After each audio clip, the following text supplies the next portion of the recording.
All Tarantino movies are connected. Tarantino's confirmed that his films live in two distinct but connected universes, the realer-than-real world and the movie universe. The first one's grounded in heightened reality, where characters like Vincent Vega, Django, and Rick Dalton actually exist. The second, that's where the wild stuff happens: Kill Bill, Death Proof, From Dusk Till Dawn. These are the in-universe movies that the real characters would go see in theaters. It's a layered structure, like cinematic Inception, with more blood and better dialogue. And the connections run deep. Vic Vega from Reservoir Dogs is Vincent Vega's brother. Donnie Donowitz, the Bear Jew from Inglourious Bastards, has a kid who grows up to be a film producer in True Romance. There are family trees hidden behind gunfire and monologues. Even Red Apple cigarettes and Big Kahuna Burger sneak into multiple films like greasy, fictional glue. Mia Wallace, casually name-dropping Fox Force 5, is a window into the in-universe content. So when Django's blazing through the South or Aldo Raines carving up Nazis, that's history to these characters. But when the bride's slicing her way through Tokyo, that's the popcorn movie they're watching on a Friday night. Mia Wallace's failed pilot turned into Kill Bill. So Mia tells Vincent about a pilot where she played the deadliest woman in the world with a knife, and the rest of her team included a blonde leader, a kung fu master from Japan, a demolition expert, and a French sex specialist. That's not just a fun throwaway line, that's the entire blueprint for Kill Bill. The French sex specialist doesn't exactly show up,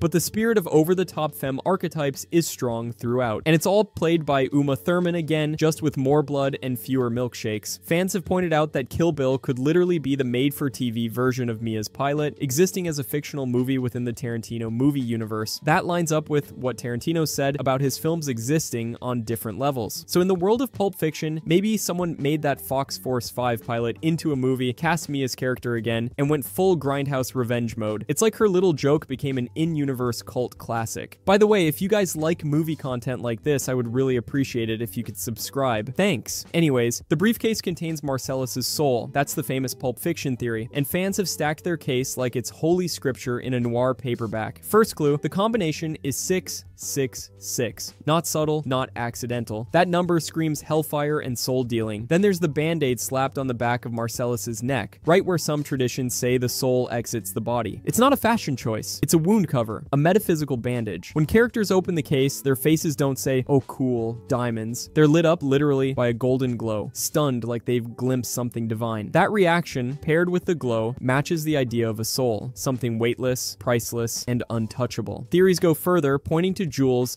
and Vincent's miraculous survival in the apartment. One version says they were protected because they were retrieving a soul, divine intervention, not just good aim. Tarantino once admitted the case originally held diamonds, but dropped that for being too predictable. That silence invited something bigger. Marcellus wants it back badly, but the film never shows us what's inside, only how people feel about it. All signs point to something more than gold. For believers in the theory, that glow is his soul, shining brighter than any plot twist. Reservoir Dogs and Pulp Fiction take place on the same day. This theory leans hard into Tarantino's shared universe structure, but it's tied to logistics, blood, and a suspiciously quiet Los Angeles police department. In Pulp Fiction, after Marvin gets his head ventilated, Vincent and Jules drive around with brain matter sprayed across the back seat. They need Winston Wolfe to fix it fast, and somehow they manage to cruise through Los Angeles without getting pulled over. The theory says there's only one way that makes sense. The cops are tied up with the botched diamond heist from Reservoir Dogs. That entire movie is chaos for law enforcement, gunfights, betrayals, shootouts, and it's happening at the same time, just across town. The Vega brothers link both timelines, with Vic from Reservoir Dogs and Vincent from Pulp Fiction confirmed as siblings. Add in the Dimmick name showing up in both stories, Red Apple cigarettes, Big Kahuna Burger, and that distinct LA underworld flavor, and it starts looking like one very bad day in Tarantino's universe. The getaway cars, the blood, the diner standoff, all running parallel in a city that's clearly hit its criminal limit. Bad things happen when Vincent Vega goes to the bathroom. The man cannot catch a break once that stall door closes. First time it happens, he's reading Modesty Blaze at the diner while Jules handles the casual breakfast robbery. Vincent strolls out just in time to realize everything's gone sideways and some shaky guys yelling about wallets. Strike one. Then, he's at Mia Wallace's place, and guess what? He ducks into the bathroom again, and while he's in there, Mia finds his heroin, thinks it's coke, snorts it, and nearly dies. That night ends with adrenaline, panic, and probably the worst date night in Tarantino history. strike two. But the worst one, Butch's apartment. Vincent steps out of the bathroom holding the same book, and boom, Butch blows him away with his own gun. There's no dramatic music, no warning, just instant karmic retribution in boxer shorts. That's 3 strikes, and Vincent's very much out. The theory even dives into the opioid angle. Heroin messes with your insides, so maybe he's in there for a reason. Still, it turns bathrooms into time bombs. Every flush feels like a loaded gun. For Vincent, porcelain means peril, and a book break might as well be a death wish. The bride did not kill Bill. When Beatrix finally confronts him in Kill Bill Volume 2, the moment feels more like a farewell than a finale. Bill looks surprised when he hears she knows the 5-point palm exploding heart technique, asking, "Did Pai Mei teach you that?" And it's not the kind of line you throw out if you already suspect she can kill you with it. That surprise suggests she might not have learned it at all, or at least not through the usual channels. What's stranger is that we never actually see his body after she supposedly uses the technique. He takes a few steps, says something soft and resigned, and falls out of frame. That's it. No wounds, no blood, no close-up confirmation, just a poetic fade into mystery. The scene itself plays more like 2 people settling unfinished emotional business than a revenge climax. She doesn't shout, he doesn't scream, there's no cinematic punctuation. And since we never see her training in that technique, the gap leaves space for interpretation. Maybe Bill fell because he wanted to. Maybe she struck him with mercy, not murder. The scene ends, but the ambiguity lingers like a final breath no one hears. The 3-finger gesture did not give the bastards away. That's the argument, and it flips one of Inglourious Basterds' most tense scenes on its head. The classic reading is that Lieutenant Huycox blows his cover by ordering drinks with the wrong hand signal,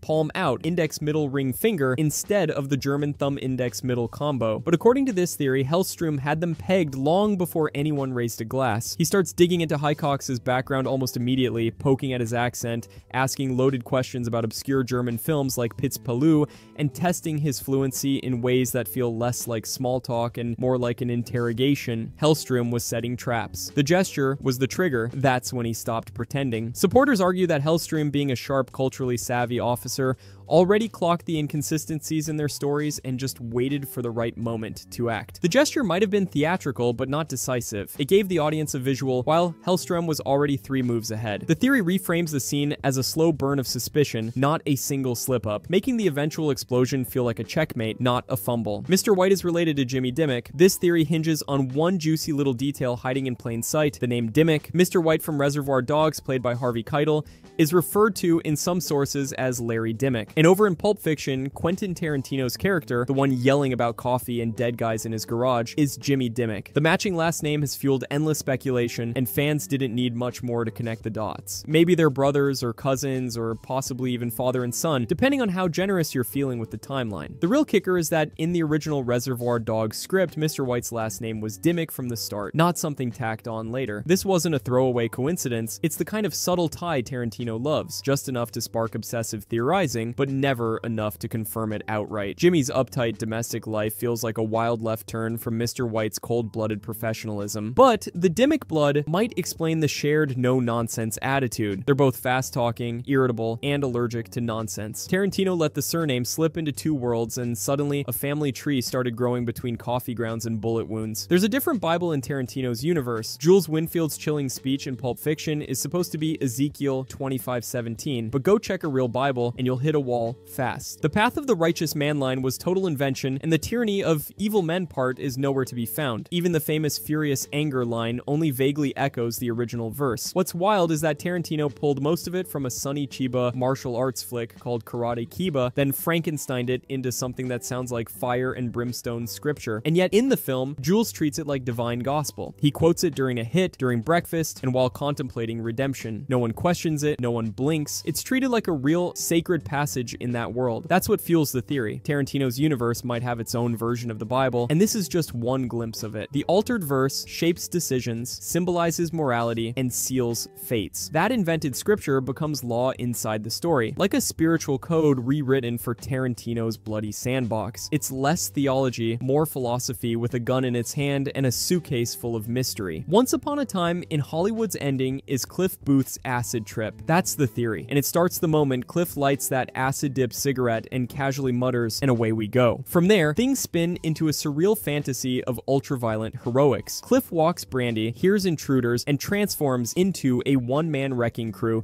who dispatches the Manson family with cartoonish brutality. A can of dog food to the face, a woman incinerated by a flamethrower, Rick just happens to have lying around. None of it plays like the grounded, mellow movie that came before. Supporters of the theory say this tonal whiplash is the point. Cliff's tripping, and the movie veers into his mind. The logic gaps, the timing, the perfect twist of fate. It all lines up with a hallucinated rewrite of history. The real murders are erased and replaced with a blood-soaked dream where Cliff and Rick save the day. Even the way Cliff recognizes the Manson kids and reacts with eerie calm reads more like a fantasy stitched together from paranoia and bravado. The acid trip theory wraps everything in one idea. The ending isn't real. It's Cliff's wild, drug-fueled projection of the hero he wishes he could be. Jackie Brown inhabits its own universe. Unlike the rest of Tarantino's connected chaos, this one stands alone, and fans say it's for good reason. Jackie Brown is adapted from Elmore Leonard's Rum Punch, and that shift changes everything. The usual suspects are missing. No Red Apple cigarettes, no Big Kahuna burger, no characters with surnames that echo across movies. It's quiet. No shared brands, no hidden links, just Jackie, Ordell, and a world that feels like it's running on its own rules. The tone's different too. Less pulp, more patience. It trades Tarantino's operatic violence for slow burns and double crosses. The gunplay feels like consequence, not spectacle. That's why supporters believe it's not part of the realer than real universe or the movie universe. It's not inside anyone else's story, and it's definitely not playing in their local cinema. Instead, it belongs to a separate world, one that leans into the rhythm of Leonard's universe instead of Tarantino's usual brand of bloody interconnectedness. It's like someone gave Tarantino a ticket to another sandbox, and he just let the characters breathe. No meta, no mythology, just its own beat, humming quietly next to the rest of the madness. Mr. Pink appears in Pulp Fiction. That's the theory. And the wildest part is that it started with Steve Buscemi himself. In a 2021 interview, he tossed out the idea that maybe Mr. Pink survived the shootout in Reservoir Dogs, vanished into LA's underworld, and popped back up as the Buddy Holly costumed waiter in Pulp Fiction. Fans loved it instantly. It's got the perfect kind of irony. Mr. Pink, who famously refuses to tip, ends up working for tips. Buscemi literally plays the waiter at Jack Rabbit Slim's, wearing a wig and serving burgers to Mia and Vincent with zero enthusiasm. Since both movies sit inside Tarantino's realer than real universe, and since Mr. Pink's fate was left intentionally vague, just the sound of sirens and gunfire, it's not a stretch to imagine he got away. His new gig, low-key, anonymous, behind a fake mustache. The idea ties Buscemi's casting to a deeper inside joke, and the lack of any real backstory for the waiter leaves the door wide open. No name, no exposition, just a visual nod and a clever payoff. If Mr. Pink did survive, this waiter gig would be cosmic punishment, every shift a karmic lesson in gratuity. Mia and Vincent stole the dance trophy. In Pulp Fiction, when they leave Jack Rabbit Slim's, they're holding that shiny award like it's theirs, but the film never actually shows them winning it. There's no scene, no announcement, no applause, just a sudden cut, and then boom, trophy in hand. The only line they give about it is, "We did get it," which sounds more like a confession than a victory speech. But the real smoking gun comes later when Butch walks through his apartment and a radio in the background casually mentions a trophy being stolen from Jack Rabbit Slim's. That little detail doesn't shout, it whispers. And when you rewind the whole vibe of Mia and Vincent's night out, the chaos, the flirtation, the reckless heroin-laced detour, it's not a stretch to think they might cap it off with a little theft. It fits the world they move in, a hazy swirl of impulsive choices and moral shortcuts. The trophy's just one more prize in a night that spirals from dancing to overdoses, all tied together with a streak of stylish crime that never quite asks for permission. There are no good guys or bad guys in Tarantino's movies. That's the core of this theory. Every character lives in the moral murk. Nobody's innocent and nobody's purely evil. In Pulp Fiction, the guys cracking jokes in the car are also paid killers. Jules executes someone, then contemplates becoming a better man. Not because he's a hero, but because he's shaken. In Reservoir Dogs, even the most loyal characters lie, steal, and shoot each other. Django's a former slave turned vigilante, but he burns people alive and blows up a mansion. In The Hateful Eight, nearly everyone is a liar, a killer, or both, and the whole story hinges on mistrust. Scholars point out that Tarantino never demands the audience pick sides, he just drops them into a world where everyone's guilty of something. Violence doesn't always come with moral weight, and revenge often feels justified, even when it's brutal. His characters operate on loyalty, pride, anger, and desperation, not virtue. There's no real moral compass guiding anyone, just shifting codes of conduct, revenge logic, and survival instinct. In Tarantino's universe, being good just means you're not the worst person in the room, and even then, it's probably only temporary. Pop culture is incredibly important in Tarantino's movies. It's literally in the grammar his characters speak. Whether they're arguing about Madonna lyrics, dissecting TV reruns, or obsessing over fast food in Europe, every reference builds the world from the inside out. Pulp Fiction turned a burger into a plot device and a foot massage into philosophy. Those aren't throwaway lines, they're cultural code. His scripts use pop culture to define personality, who a character admires, what they quote, which movies they reference. It all tells you who they are, how they think, and where they fit in the cinematic food chain. Big Kahuna Burger, Red Apple cigarettes, old TV jingles, and deep-cut film shoutouts form a shared language across his universe. It's structural. Once Upon a Time in Hollywood soaked every frame in radio chatter and vintage film clips because those details weren't a decoration. They anchored characters to their moment in time. Tarantino grew up watching everything, and now his characters reflect that. Pop culture is a worldview. It's how people talk, bond, judge, and betray. It's the air they breathe and the lens they see through. Quentin Tarantino has a foot fetish. That's the theory. And fans have been pointing their toes at it for decades. The evidence? Let's start with the camera. His lens lingers on women's feet like it's collecting them. Kill Bill opens with Uma Thurman staring at her bare toes. In Pulp Fiction, Mia Wallace dances barefoot and discusses foot massages like it's a sacred rite. Once Upon a Time in Hollywood practically gives Margot Robbie's souls their own subplot, with shots so focused they might as well have billing. Then there's the dialogue. Vincent and Jules dissect the intimacy of a foot massage like theologians in a Quentin church. It doesn't stop there. Tarantino's been asked about this, and while he's dodged the label, calling it good direction, he's never really denied the pattern. Margot Robbie herself said he gave direct instructions for how her feet should look, specifically dirty. Brad Pitt even mocked it on stage, publicly thanking Robbie's feet at the SAG Awards. To fans, it's not subtext. It's Tarantino's unmistakable footprint across his entire filmography. If you enjoyed this, I post movie content a lot here. I would greatly appreciate it if you could subscribe. Thanks for watching, and see you next time.